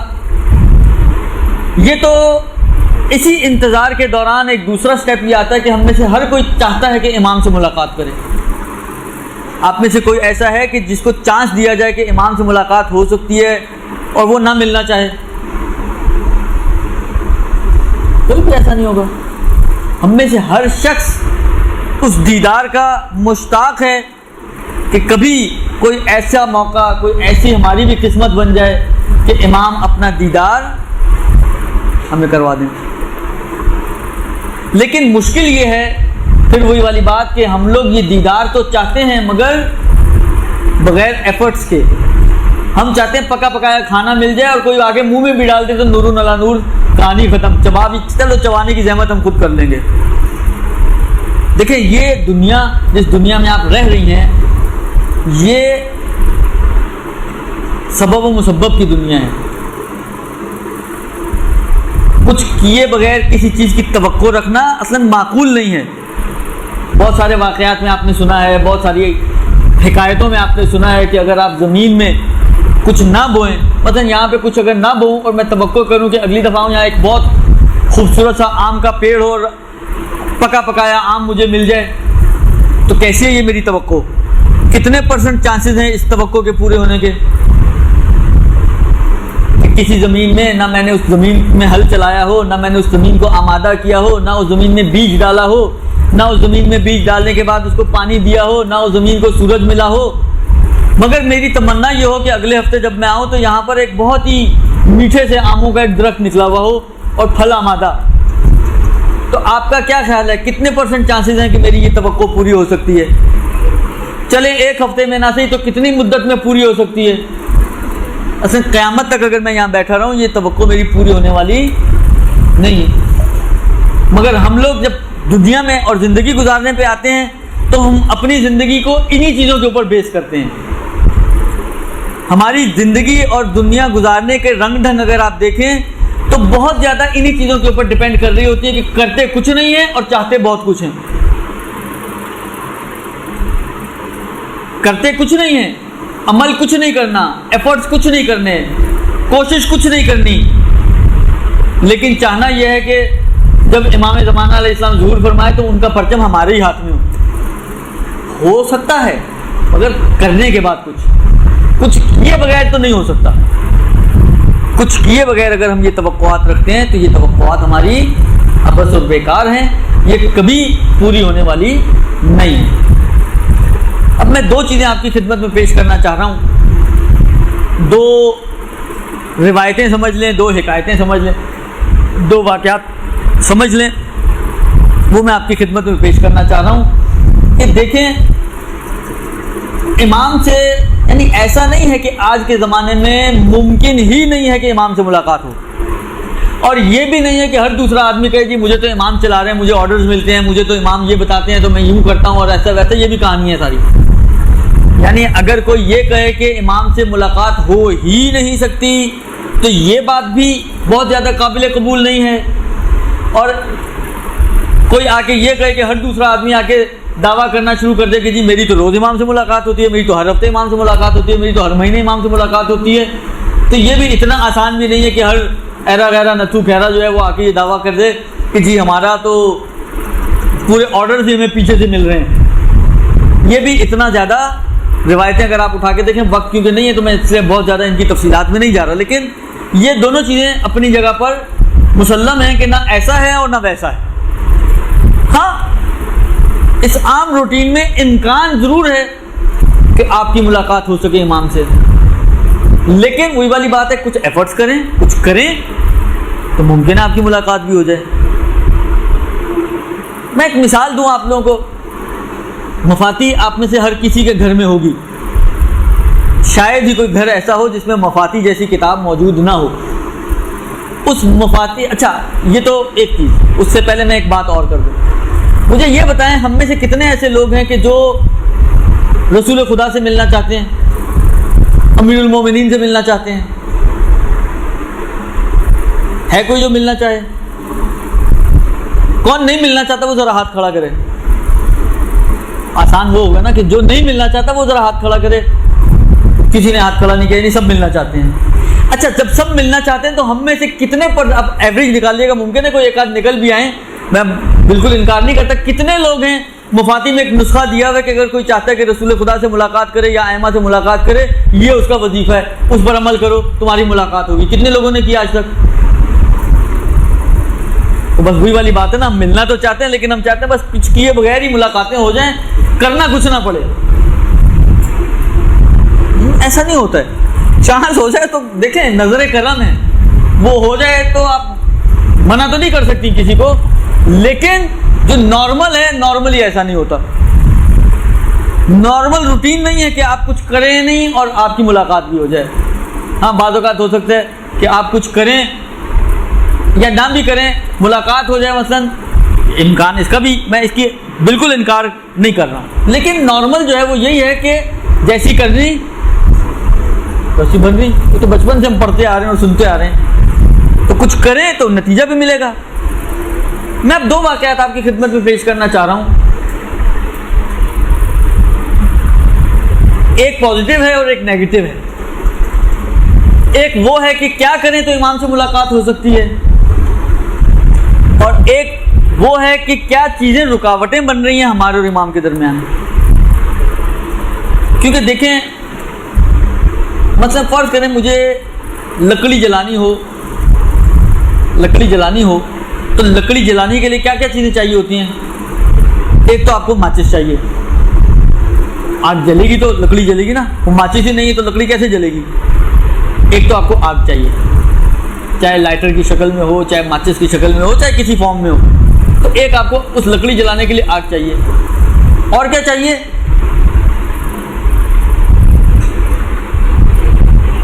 اللہ مٹی کے تیل کے بغیر بھی آگ تو لگ سکتی ہے، پرانے زمانے میں کس طرح جلایا کرتی تھی خواتین۔ ہاں لکڑی تو ہوگی تو آگ لگے گی نا، لکڑی، یہ لکڑی جو فرض کریں یہ میرے ہاتھ میں یہ لکڑی ہے، اس کو جلانا ہو تو کیا چاہیے؟ ایک تو ماچس چاہیے، جی محنت بھی کرنی پڑے گی، بالکل ماچس تو جلانی پڑے گی، اور ایک اہم چیز جس کی ضرورت ہوگی وہ یہ کہ یہ لکڑی گیلی نہ ہو۔ لکڑی بھی ہے، ماچس بھی ہے، محنت بھی کر رہی ہیں، لیکن اگر یہ گیلی ہوگی تو جلنے کی صلاحیت نہیں رکھتی۔ بس اس کا مطلب کیا ہے کہ جہاں ایک طرف سے آگ ہونی چاہیے تو دوسری طرف سے اس لکڑی میں کوئی رکاوٹ نہیں ہونی چاہیے۔ بس دو چیزوں کی ضرورت ہوتی ہے ہمیں، ایک طرف سے ایک ایسی چیز کہ جو آپ کو اس یعنی وہ آگ کے جو اس کو جلا سکے، اور دوسری طرف سے ایک ایسی چیز کہ جو رکاوٹ بن سکتی ہے اس کا بھی نہ ہونا چاہیے۔ اگر رکاوٹ ہوگی تو آگ کے ہوتے ہوئے بھی یہ لکڑی نہیں جلے گی۔ بس امام سے ملاقات کے لیے بھی ہمیں دو چیزیں چاہیے، ایک صلاحیت چاہیے کہ ہمارے اندر ایک صلاحیت پیدا ہو، اور دوسری چیز جو چاہیے وہ ایک رکاوٹیں کہ جو ہمارے اندر نفس میں رکاوٹیں ہیں وہ رکاوٹیں بھی نہ ہوں۔ صلاحیت آپ نے پیدا کر لی جو واقعے میں ملی، وہ آپ نے عمل شروع کر دیا، عمل کرنا شروع کر دیا، لیکن دوسری طرف سے رکاوٹیں ہیں تو ان کے آپ نے وہ کام شروع کر دیا، آگ لے آئیں آپ، لیکن یہ آگ بھی آپ کو فائدہ نہیں پہنچائے گی، اس کے لیے آپ کو رکاوٹیں بھی دور کرنی پڑیں گی۔ اب یہ جو دو واقعات ہیں اسی اعتبار سے، ایک پازیٹیو ہے یعنی وہ آگ لانے والا کام ہے، اور ایک نیگیٹو وے میں بیان کر رہا ہے یعنی آپ کے اندر جو رکاوٹیں ہیں ان کی طرف اشارہ کرے گا۔ تو ہمیں اگر ملاقات کرنی ہے ادھر سے یہ کام کریں، ادھر سے ان رکاوٹوں کو دور کریں، تو پھر سمجھیں بہت زیادہ امکان ہے کہ آپ کی ملاقات امام سے ہو سکے۔ اب یہ مت سوچیے گا یہاں بیٹھے بیٹھے بھی بات تو شروع نہیں کہ چلے یہ تو کوئی مشکل کام ہی نہیں، تو ایسے ہی ہو جائے گا، کہ اتنے اگر آسان ہوتی باتیں تو ہر کسی کی ملاقات امام سے ہو رہی ہوتی، امام غائب ہی نہ ہوتے۔ پہلا واقعہ پازیٹیولی، وہ کیا چیز ہے کہ جو ہمارے اندر یہ صلاحیت ہے، جو آگ کا کام کرے اور ہمارے اندر یہ صلاحیت پیدا کرے کہ ہم امام علیہ السلام سے ملاقات کر سکیں، وہ کیا چیز ہے؟ فرماتے ہیں کہ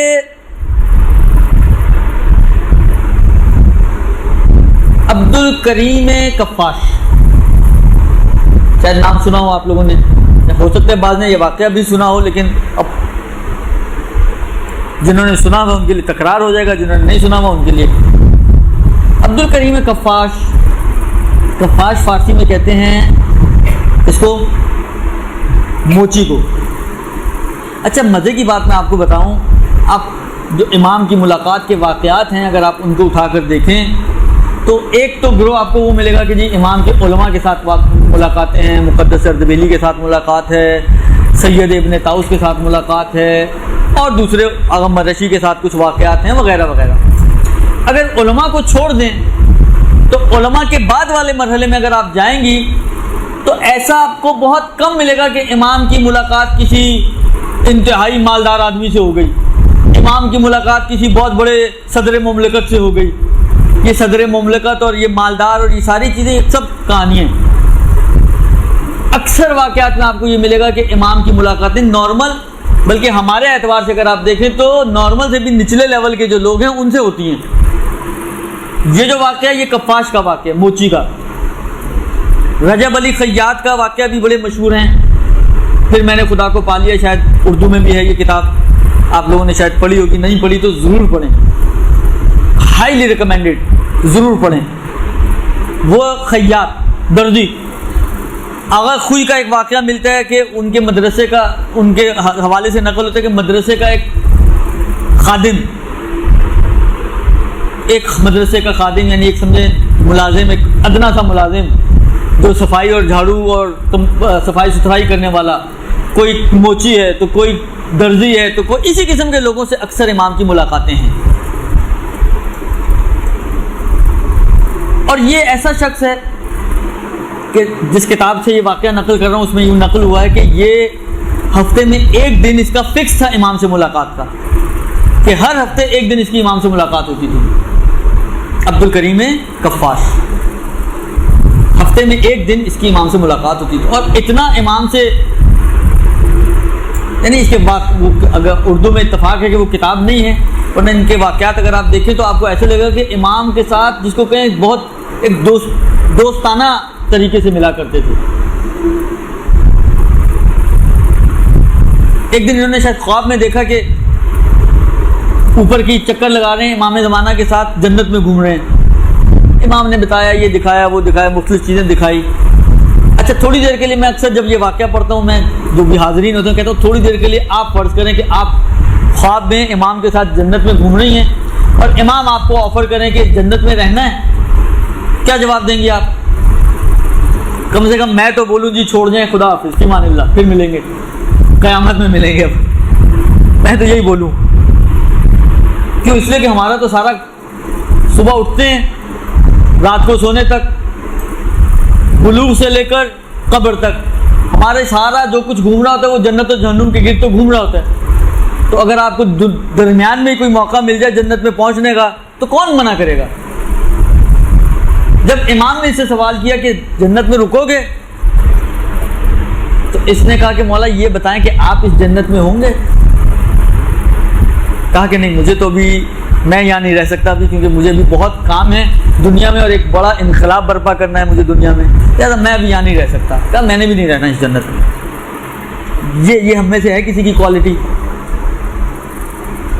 کہا میں نے بھی نہیں رہنا اس جنت میں۔ خیر پھر واپس آ گئے اور آنکھ کھل گئی۔ یہ اتنے، میں نے کہا نا کہ اتنے امام سے زیادہ ایک سمجھے دوستانہ ماحول میں ان کی گفتگو ہوتی ہے، ان کی ملاقاتیں ہوتی ہیں، اور بھی کچھ واقعات ہیں، میں چھوڑتے ہوئے اصل واقعے کی طرف جاتا ہوں۔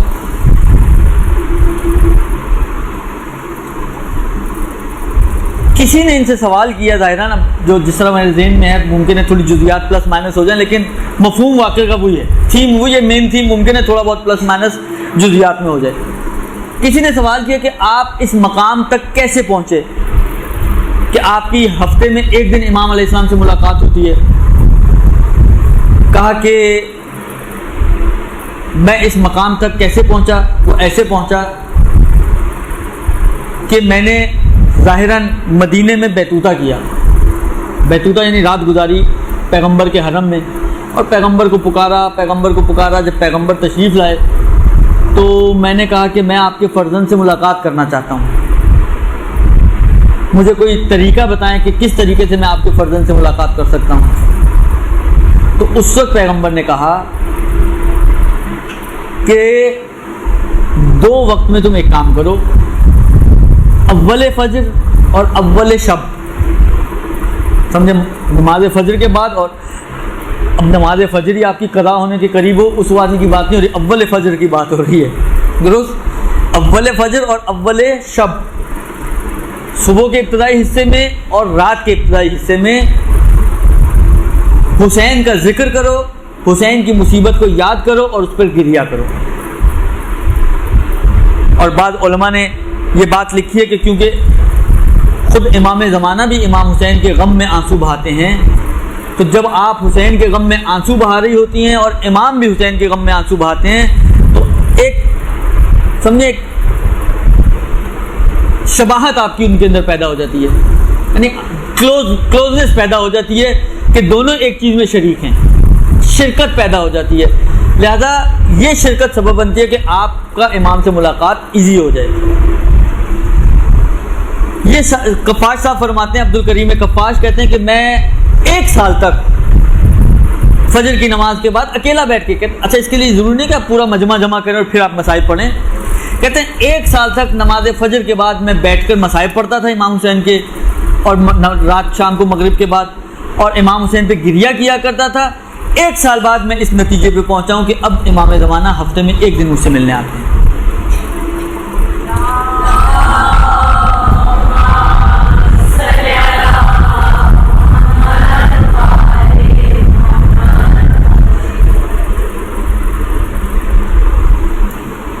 بس اگر تم چاہتے ہو امام سے ملاقات کرنا، یہ کام کرو. یہ ایک طرف سے ہوگی بات. اب ہم چلیں دوسری طرف کی کہانی کی طرف. یہ تو دیکھیں، یہ میں نے کہا نا کہ یہ ہمارے اور امام کے درمیان ایک شباہت پیدا کرتی ہے یہ چیز، یعنی یہ آگ کا کام کرتی ہے. آگ آ گئی ہے، لکڑی موجود ہے، اب بس جلانی ہے. جلانے کے لیے آپ کو رکاوٹیں دور کرنی ہوگی. رکاوٹیں دور ہوں گی تو اس لکڑی کے اندر جلنے کی صلاحیت پیدا ہو جائے گی. اب ممکن ہے 1 تیلی میں نہ صحیح 2 تیلیوں میں نہ صحیح، لیکن کچھ تیلیاں آپ جلائیں گی تو یہ جل پڑے گی. تھوڑی سی محنت کریں گی اور تو یہ جل پڑے گی. لیکن اگر یہ گیلی ہوگی تو آپ صبح سے شام تک بھی لگی رہیں گی تو یہ جلنے والی نہیں ہے. بس رکاوٹیں دور کرنے اور اس صلاحیت کے ایجاد کرنے کا مطلب یہ نہیں ہے، یہ مت سمجھے گا کہ آپ کی فوراً ملاقات ہو جائے گی، چٹکی بجائی اور ملاقات ہو گئی، کوئی الادین کا چراغ آپ کے ہاتھ میں آ گیا، ایسا کچھ نہیں. صلاحیت زیادہ پیدا ہو جاتی ہے، امکانات بہت بڑھ جاتے ہیں. پھر تھوڑا سا بھی اگر آپ مزید ایفرٹس کریں تو آپ کی ملاقات امام سے ہو سکتی ہے. علی ابن مہزیار احوازی. اب دیکھیں یہ واقعہ کتابوں میں نقل ہوا ہے. یہ علی ابن مہزیار آخر کے جو ائمہ ہیں ان کے اصحاب میں سے ہیں اور جلیل القدر انسان ہیں. اگرچہ یہ واقعہ علی ابن مہزیار کی جلالت مقام کے ساتھ اتنا میچ نہیں کر رہا، کیونکہ بہت مقرب ہیں ائمہ کے اور بہت ہی اہم شخصیت ہیں. لیکن جس طرح ہم باقی جگہوں پہ توجیہات کرتے ہیں کہ ممکن ہے امام نے ایک پیغام پہنچانے کے لیے ایسی بات کہی ہو، یا ممکن ہے شاید وہی والی بات ہے، بعض اوقات نام بھی کامن ہو سکتے ہیں، یہ کوئی اور علی ابن مہزیار ہوں، لیکن بالآخر علی ابن مہزیار کے نام سے یہ کتابوں میں واقعہ موجود ہے. حالا ابھی ہم تھوڑی دیر کے لیے وہی والی بات ہے کہ ہم واقعے کی تھیم دیکھیں، شخص کو چھوڑ دیں کہ کس کو کہا جا رہا ہے. جس کا امیر المومنین نے بھی کہا ہے نا کہ انظر الی ما قال ولا تنظر الی من قال. جو کہہ رہا ہے اس کو نہ دیکھو، جو کہا جا رہا ہے اس کو دیکھو. تو ہم اسی فارمولے کے تحت یہ نہ دیکھیں کہ کس کا واقعہ ہے اور کس سے بات ہو رہی ہے، ہم یہ دیکھیں کہ کیا کہا جا رہا ہے. وہ ایک پیغام ہے ہمارے لیے، ہم اس میسج کو لینے کی کوشش کریں تو ممکن ہے مشکل حل ہو جائے. یہ علی ابن مہزیار. اچھا یہاں پہ بھی ایک سوال میں بعد میں آپ سے کروں گا تاکہ آپ خود جج کریں کہ ہم کہاں پہ کھڑے ہوئے. علی ابن مہزیار امام سے ملاقات کرنا چاہتے تھے. علی ابن مہزیار نے سنا ہوا ہے کہ امام حج پہ ہوتے ہیں اور حج پر کہیں پہ بھی امام دنیا میں ہوں، حج کے سیزن میں امام مکے میں ہوں گے. اور حتمی طور پر دیکھیں اس پورے حج میں کم و بیش ایک موقع ایسا ہے کہ جہاں پر آپ کہیں کہ تقریباً جو بھی حج کرنے آیا ہے اور حاجی ہے وہ اس جگہ پر جمع ہوتا ہے، اور وہ ہے عرفہ کا میدان. کیونکہ وقوف عرفہ جو ہے ظہر سے لے کر غروب تک یہ ارکان میں سے ہے. اس کے بغیر حج کا قبول نہیں ہے اور پورا نہیں ہے اور باطل ہو سکتا ہے. اور اس میں جن کے لیے آپشنلی ممکن ہے اس کو حاصل کرنا اس ٹائم پیریڈ کو، تو ان کے لیے جائز بھی نہیں کہ وہ اس کو چھوڑ دیں. زیادہ جو حاجی ہوتے ہیں نارملی وہ اس ٹائم پر سب عرفہ کے میدان میں ہوتے ہیں. تو امام بھی حاجی ہیں تو اس کا مطلب ہے امام بھی عرفہ کے میدان میں موجود ہیں. درست. اب یہ علی ابن مہزیار کہتے ہیں کہ مجھے پتا تھا کہ امام حج کے سیزن میں وہاں آتے ہیں، تو میں حج پر گیا صرف اور صرف امام سے ملنے کے لیے.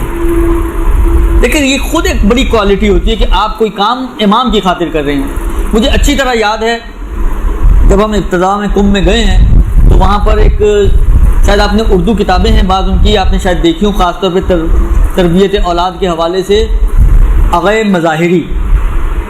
آغا مظاہری ایک استاد اخلاق تھے، درس اخلاق دیا کرتے تھے حوزے میں اس وقت. اب تو اصفہان میں ہوتے ہیں، تم سے جا چکے ہیں. پہلے وہ ہوتے تھے تو ان کا ہر ہفتے میں ویکینڈ پر جو ہے ان کا درس ہوا کرتا تھا، شاید شب جمعہ یا شاید شب جمعرات. تو اس میں وہ ایک واقعہ نقل کر رہے تھے، کہتے ہیں جمکران آپ کو بھی معلوم ہے شب بدھ اچھے خاصے لوگ وہاں پر پہنچے ہوئے ہوتے ہیں. ایک مشہور ہو گیا کہ جی امام جو 40 بدھ جو جاتے ہیں امام سے ملاقات ہوتی ہے، حالانکہ کوئی روایت نہیں ہے لیکن بالآخر ایک مشہور ہو گیا روایت مسجد سہلہ کے بارے میں. تو یہ کہتے ہیں کہ ایک شب بدھ سب لوگ وہاں پہ موجود تھے. امام آئے، ایک سے پوچھا تم کیوں آئے ہو یہاں پر؟ مولا مسئلہ فرض کریں میری اولاد کا مسئلہ ہے. دوسرے سے پوچھا میرا یہ مسئلہ. تیسرے پوری مسجد میں یعنی واقعی بھری ہوئی ہوتی ہے مسجد. جو آپ لوگوں میں سے مشرف ہوئے ہیں تو انہوں نے تو دیکھا ہوگا، جو نہیں ہوئے خدا سب کو زیارت نصیب کرے انشاءاللہ. بھری ہوئی ہوتی ہے مسجد. آغا فرماتے ہیں کہ کہتے ہیں کہ جب امام چلتے چلتے کونے میں ایک بندے کے پاس پہنچے، تم یہاں کیوں آئے ہو؟ کہتے ہیں میں امام سے ملاقات کے لیے آیا ہوں. کہتے ہیں ایک بندہ اس بھری مسجد میں جو میری خاطر آیا ہے، باقی سب اپنے اپنے درد دل لے کر آئے ہیں. ان میں سے کوئی ایسا نہیں جس کو مجھ سے کوئی سروکار ہو. کسی کی اولاد کا مسئلہ ہے، کسی کی جاب کا مسئلہ ہے، کسی کی بیوی کا مسئلہ ہے، کسی کی شادی نہیں ہو رہی، کسی کی زیادہ شادیاں ہو گئی، کسی کا کیا ہو گیا، کسی کا کیا ہو گیا. سب پریشان اپنی اپنی پریشانیاں لے کر گھوم رہے ہیں.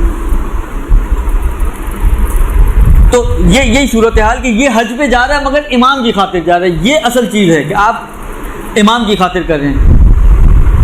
اچھا میں آپ سے سوال، میں نے کہا نا ایک سوال یہاں پہ بھی میں آپ سے کروں گا. سوال آپ سے فرض کریں کہ دیکھیں جواب ایمانداری مجھے نہ دیں، بے شک آپ اپنے دل میں ہی سوچیں، لیکن ایمانداری سے منصف ہو کر، منصف مزاج ہو کر، عادلانہ طریقے سے جواب آپ سوچیے گا. فرض کریں کہ اگر آپ کے پاس مالی استطاعت ہو تو آپ میں کتنا حوصلہ، آپ کتنے سال امام سے ملنے کے لیے صرف حج پہ جا سکتی ہیں؟ دیکھیں کہنا آسان ہوتا ہے، میں پھر بول رہا ہوں، اسی لیے میں نے کہا مجھے نا آپ بتائیں، اپنے دل میں سوچیں کہ اگر آپ کے پاس اتنی مالی استطاعت ہو تو آپ کتنے سال صرف اس وجہ سے کہ امام بھی وہاں پر ہوتے ہیں تو میں امام سے ملنے کے لیے حج پہ جاؤں. کہنا بہت آسان ہوتا ہے. کتنے سارے لوگ آپ کو معاشرے میں ایسے ملیں گے کہ جن کے پاس اتنا مال ہے کہ مال کا حساب نہیں ہے مگر ان کو حج کی توفیق نہیں ہے. تو مال ملنے کے بعد ہم کہاں پر ہوں ہمیں کیا پتہ ہے. ابھی تو ہم کہہ رہے ہیں کہ جی ہر سال، لیکن ابھی مال نہیں ہے اس لیے کہہ رہے ہیں. کل کو مال آ گیا آیا اس وقت بھی یہ ہر سال رہے گا. پھر آپ کے پاس مصروفیت اتنی ہونی ہے، اتنی سوشل ہو جائیں گی آپ ماشاءاللہ، لوگوں کے درد دل آپ کے پاس اتنے ہوں گے کہ آپ کے پاس ٹائم ہی نہیں ہوگا. آپ نے کہنا کہ میں کیسے اپنا اتنا بڑا پروجیکٹ چھوڑ کے نکلوں یہاں سے، میرے پاس تو سر کھجانے کی فرصت نہیں ہے. خلاصہ آسان نہیں ہوتا، لیکن بہرحال اگر آپ کا جذبہ یہ ہے تو خدا آپ کے جذبوں کو سلامت رکھے انشاءاللہ، اور واقعاً ایسا ہی ہو. علی ابن مہذیار 1 سال گیا، ملاقات نہیں ہوئی. دیکھیں جانے کا مطلب ہے اور امام کے ہونے کا مطلب یہ تو نہیں کہ ملاقات بھی حتمی ہے. ہو سکتا ہے نہ بھی ہو. پہلے سال گیا ملاقات نہیں ہوئی، دوسرے سال گیا ملاقات نہیں ہوئی، تیسرے سال گیا ملاقات نہیں ہوئی، چوتھے سال گیا ملاقات نہیں ہوئی، 19 سال تک گیا مگر ملاقات نہیں ہوئی. 19 سال تک گیا مگر ملاقات نہیں ہوئی. 20ویں سال اس کے جانے کا ارادہ نہیں تھا. آخر ایک انسان دیکھیں، ہر کسی کی ایک کیپیبلٹی ہوتی ہے، تھک جاتا ہے کہ یار کتنا میں جاؤں گا، نہیں ہو رہی ملاقات. 20ویں سال اس کا ارادہ نہیں تھا مگر اس نے حالت مکاشفہ میں یا حالت خواب میں کسی نے اس کو کہا کہ جاؤ اس دفعہ تمہاری مراد پوری ہو جائے گی. تو 20ویں سال گیا وہ حج پر امام سے ملنے کے لیے. اور پھر ایک موقع وہ آیا کہ ایک شخص آیا اس کے پاس اور آ کر اس کو کہتا ہے کہ تمہیں امام نے بلایا ہے. خوش ہو گیا. 20 سال سے جو زحمت اٹھا رہا تھا. دیکھیں ایک حج آج کا حج ہے، ایک حج یہ میں نے عرض کیا نا کہ یہ 11ویں امام اور 10ویں امام کے اصحاب میں ہے، یعنی 200 سوا 200 250 ہجری کے لگ بھگ کی بات ہے. یہ اس زمانے میں جو حج ہوگا اور آج یعنی آج سے تقریباً 1300 سال پرانا جو حج ہے، 1200 سال پرانا جو حج ہے، کہ اگر آج سے آپ 50 سال پیچھے بھی چلے جائیں تو حج ایک واویلا عبادت تھی، واقعاً واویلا تھی. یہ تو اب کچھ سہولتیں بہت بڑھ گئی ہیں اور بڑھتی جا رہی ہیں، ورنہ آج سے میں نے کہا نا 50 بھی زیادہ بول رہا ہوں میں، 25 سال پیچھے چلے جائیں تو حج اتنا آسان نہیں تھا. تو یہ تو 1200 سال پرانی بات کر رہے ہیں. 19 سال جا چکے، 20ویں سال گیا، شخص نے آ کے کہا. اب سوچیں ذرا کہ تھوڑی دیر کے لیے اس کی جگہ پر آپ اپنے آپ کو تصور کریں تو خوشی کا کیا حال ہوگا اس کا. خوشحال. کہا چلو،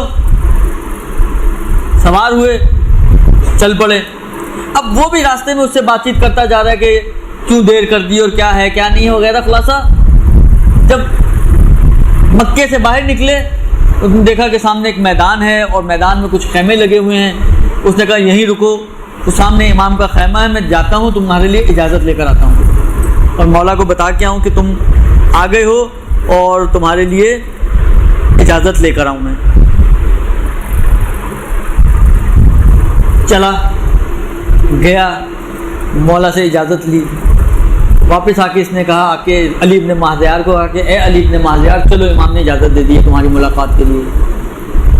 اچھا اب یہاں پر بھی علماء نے، میں نے کہا نا کہ جو لکھا ہے میں، کیونکہ ہے چھوٹا سا جملہ مگر واقعاً ایک بہت بڑا میسیج ہے اس کے اندر، جس کو کہتے ہیں نا آپ کوزے میں سمندر کو سمونا، وہ والا جملہ ہے. جیسے ہی اس نے آ کے کہا کہ امام نے اجازت دے دی ہے چلو، اب یہ ادھر ادھر دیکھنے لگا.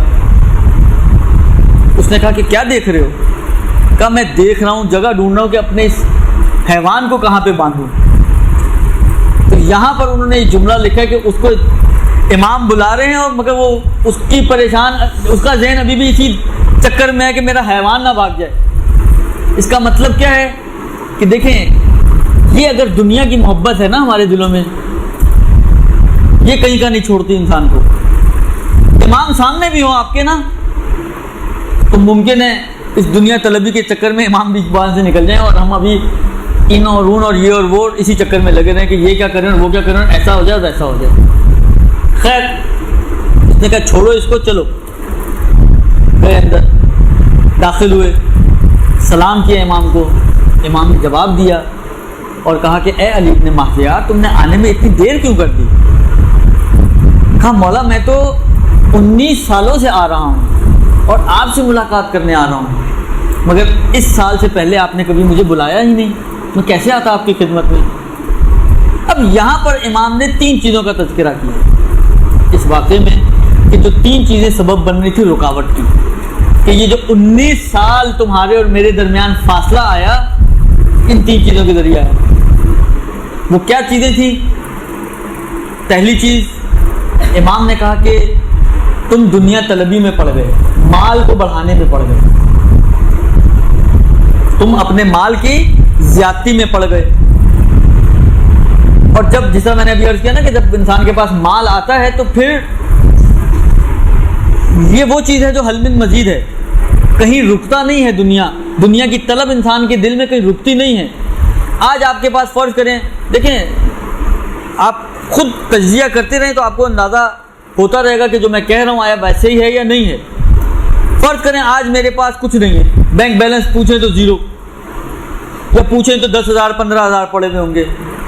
کل اگر میرے بینک بیلنس میں 15,000 کی بجائے 1 لاکھ ہو جائے گا تو آپ کا کیا خیال ہے، میرا پیٹ بھر جائے گا؟ میں کہوں گا یار یہ لاکھ ہے تو 1.5 کیوں نہیں؟ لاکھ سے میں 1.5 تک جاؤں گا، 1.5 سے میں 2 تک جاؤں گا، 2 سے میں 10 تک جاؤں گا، 10 سے میں، یہ کہیں پہ بھی ختم ہونے والا نہیں ہے۔ کھارا پانی ہوتا ہے نا، جتنا بھی انسان پیتا رہے پیاس اس کی نہیں بجھتی ہے، یہ کھارے پانی کی طرح ہے دنیا، مال دنیا، انسان کی پیاس کبھی بھی نہیں بجھتی۔ مولا کہتے ہیں کہ تم دنیا طلبی میں پڑ گئے اور یہ دنیا طلبی ذریعہ بنی کہ تمہارے اور ہمارے درمیان ایک پردہ حائل ہو گیا۔ ایک چیز، دوسری چیز امام نے فرمایا کہ تم اپنے چھوٹوں پر رحم نہیں کرتے، اپنے سے کمزوروں پر رحم نہیں کرتے۔ میں ایک جملہ کہتا ہوں، دیکھیں ہم میں سے ہر کوئی جو اس کی حیثیت ہے، جو اس کا مرتبہ ہے، جو اس کا لیول بنتا ہے، ہر شخص اپنے لیول میں کچھ نہ کچھ فرعونیت اس کے اندر چھپی ہوتی ہے۔ میں اگر شوہر ہوں اور گھر کا سربراہ ہوں تو میں چاہتا ہوں کہ سب کچھ میرے ہی مزاج کے مطابق چلنا چاہیے۔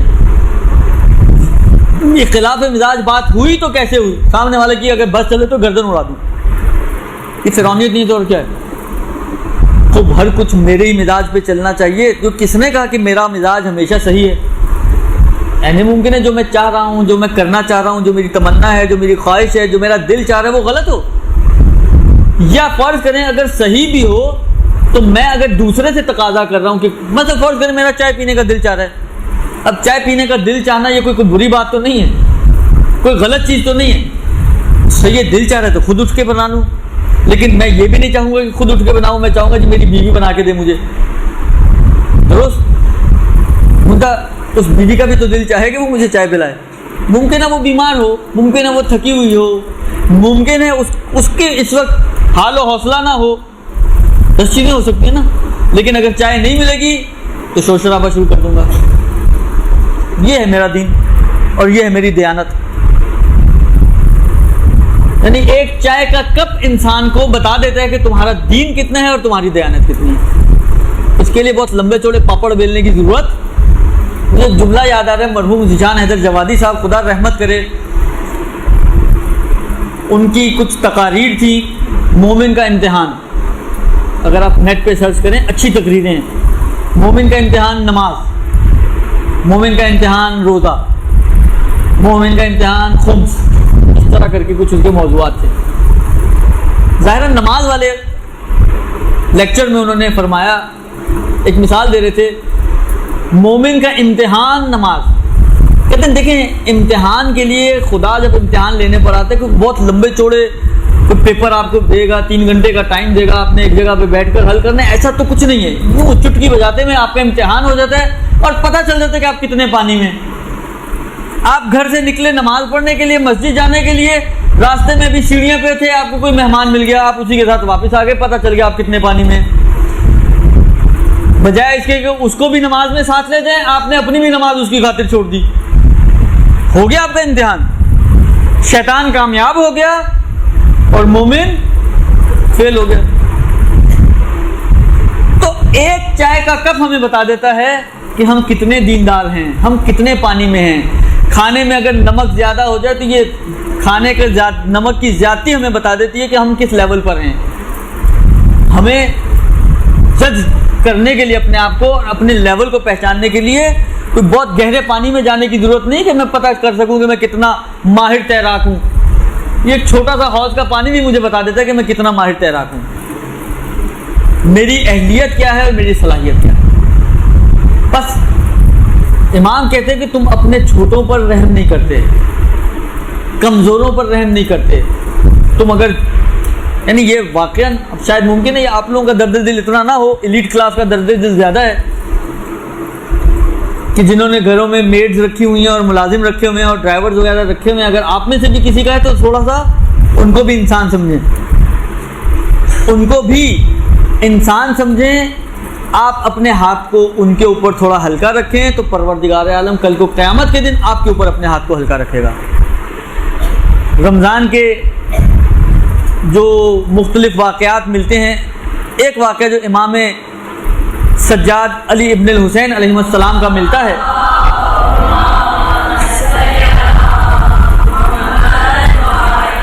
جو آخر رمضان کے حوالے سے ملتا ہے. اگر آپ لوگوں کے ذہنوں میں ہو تو وہاں پر کیا ہے، اب بس میں جلدی ختم کر رہا ہوں، ٹائم تو پورا ہو گیا آپ لوگوں کا. اس واقعے میں کیا ہے، اس واقعے میں یہی ہے کہ امام علیہ السلام سب کو جمع کیا کرتے تھے، اپنے غلاموں کو. ایک کاپی ان کے ہاتھ میں ہوتی تھی، ایک دفتر ان کے ہاتھ میں ہوتا تھا، جس کے اندر انہوں نے ہر شخص کی، ہر غلام کی، ہر کنیز کی جو غلطیاں اور خطائیں انہوں نے رمضان کے دوران جو کوتاہیاں کی ہوتی ہیں وہ سب لکھتے تھے اور پھر سب کو جمع کرتے تھے اور خود ان کے ساتھ بیٹھتے تھے اور ایک ایک کو یاد کراتے تھے، دیکھو تم نے فلاں ٹائم پہ یہ کام کیا، یہ حرکت، ایسا حرکت، یہ کوتاہی، یہ مشکل. سب کو یاد کرانے کے بعد کہتے تھے کہ میں آج تم سب کو معاف کر رہا ہوں، تم سب خدا سے دعا کرو کہ اے پروردگارہ، جس طرح آج علی ابن الحسین نے ہمارے حق میں رحم کیا ہے اور ہمیں اس نے ہمارے گناہوں سے اور ہماری خطاؤں سے تجاوز کیا ہے، کل قیامت کے دن تو بھی علی ابن الحسین کی خطاؤں سے تجاوز کرنا. یہ ہے طریقہ، یہ ہے روش. لہذا ہم اپنے کمزوروں کے اوپر، جو بھی آپ کے ماتحت ہیں، آپ کے گھر میں کوئی دیکھیں آج کے زمانے میں وہی آپ ذرا تھوڑی دیر کے لیے سوچیں، آپ کے گھر میں ماشاءاللہ ممکن ہے 40,000 آ رہا ہو، 50,000 آ رہا ہو، ایک اچھی ہینڈسم اماؤنٹ آ رہی ہو، مگر آپ کا خرچہ پورا نہیں ہوتا ہے. آپ یہ سوچیں کہ جو آپ کے گھر میں ماسی ہے جو کام کرنے آتی ہے، 10 گھروں کا کام کرتی ہے، کتنا کما لیتی ہے 10 گھروں کے کام سے؟ شاید آپ کی کمائی کا 5واں حصہ. آپ 5 حصے زیادہ کما کے گھر نہیں چلا پا رہی تو وہ 5 حصے کم کما کے کیسے گھر چلاتی ہوگی؟ صرف اس پہ نہ رہیں کہ جی اس سے مثلا 1,500 میں نے باندھا ہوئے تو میں اس سے ایک پائی بھی آگے نہیں جا سکتی. تو گناہ تو نہیں ہوگا اگر آپ اس کو کسی بھی موقع پہ کوئی بھی صدقہ خیرات کسی بھی نیت سے تھوڑا سا اس کو آپ ہاتھ اپنا ہلکا رکھیں گی تو کل کو قیامت کے دن پروردگار عالم آپ کے حق میں اپنا ہاتھ ہلکا رکھے گا. یہ 2 چیزیں. اور تیسری چیز امام علیہ السلام نے فرمایا تم قطع رحم میں مبتلا ہو گئے، کہ جو اس وقت ہمارے معاشرے کی انتہائی پھیلی ہوئی اور شائع ترین اور بڑی بیماری ہے اس وقت، قطع رحم. تم قطع رحم میں مبتلا ہو گئے، تم نے اپنے رشتہ داروں سے تعلقات توڑ لیے، تم نے اپنے رشتہ داروں کا حق ادا نہیں کیا. بات کرنے پہ آئیں تو خود قطع رحم ایک مستقل موضوع ہے، اس کے اوپر بہت بولا جا سکتا ہے، لیکن اب میں اس کو بس وائنڈ اپ کر رہا ہوں. بس امام علیہ السلام علی ابن مہذیار کو بتا رہے ہیں کہ دیکھو یہ 3 رکاوٹیں ہیں جو تمہارے اور ہمارے درمیان آئیں اور جس کی وجہ سے 19 سال تمہیں انتظار کرنا پڑا اس ملاقات کے لیے. تم رکاوٹوں کو دور کر لو پھر 19 سال میں انتظار نہیں کرنا پڑے گا. ایک طرف سے رکاوٹیں دور ہو جائیں، ایک طرف سے آپ نے صلاحیت پیدا کی اپنے اندر، امام کے ساتھ وہ ایک اٹیچمنٹ پیدا کی اپنے اندر، حسین پر آنسو بہا کر. جب یہ 2 چیزیں جمع ہوں گی، رکاوٹ ختم، صلاحیت موجود، تو یہ وہ مرحلہ ہے کہ پھر انسان کی امام سے ملاقات آسان ہو جاتی ہے. بس یہ 2 چیزیں آج میں نے آپ کی خدمت میں عرض کی. ایک تو یہ کہ انتظار کیسا ہونا چاہیے، اور دوسرا یہ کہ اگر آپ اس انتظار کے دوران بھی امام سے ملنا چاہتے ہیں تو کیسے پاسبل ہے کہ آپ کی امام سے ملاقات ہو سکے. ان 2 نتیجوں کے ساتھ اور ان 2 باتوں کے ساتھ آج ہم اپنی اس گفتگو کو یہیں پہ ختم کرتے ہیں، پروردگار عالم کی بارگاہ میں اس دعا کے ساتھ کہ پروردگار بحق محمد و آل محمد ہم سب کو توفیق عطا فرما کہ ہم سب امام کے حقیقی منتظر بن سکیں، اور ہم سب کو ایسی بصارت نصیب عطا فرما اور ایسی توفیق نصیب عطا فرما کہ ہم امام سے ملاقات کر سکیں اور اپنی آئندہ نسلوں کی بہتر انداز سے تربیت کر سکیں اور اپنے گھروں کی اچھے انداز سے خدمت کر سکیں. بحق محمد و آل محمد تمام مومن و مومنات کی مشکلات اور پریشانیوں کو دور فرما. دیکھیں ہے روایتوں میں اس قسم کی چیز کہ جب امام علیہ السلام کا ظہور ہوگا اور امام کو آپ دیکھیں گی تو ہر شخص یہ کہے گا ارے یہ ہیں امام، ان کو تو میں دیکھ چکی ہوں۔ منتہا وہی والی بات ہے کہ ایک مرتبہ آپ دیکھتی ہیں نہ جانتے ہوئے اور ایک دفعہ آپ دیکھتی ہیں جانتے ہوئے، ان دونوں دیکھنوں میں بھی فرق ہے۔ ایک بندہ آپ کے پاس سے گزر جائے، پتہ چلے وہی زمانے کے امام ہوں، ایک مرتبہ آپ کے پاس سے گزر رہے ہیں اور آپ کو پتہ ہے کہ یہ زمانے کے امام ہیں، دونوں میں فرق ہے۔ درست؟ صلی اللہ علیہ وسلم۔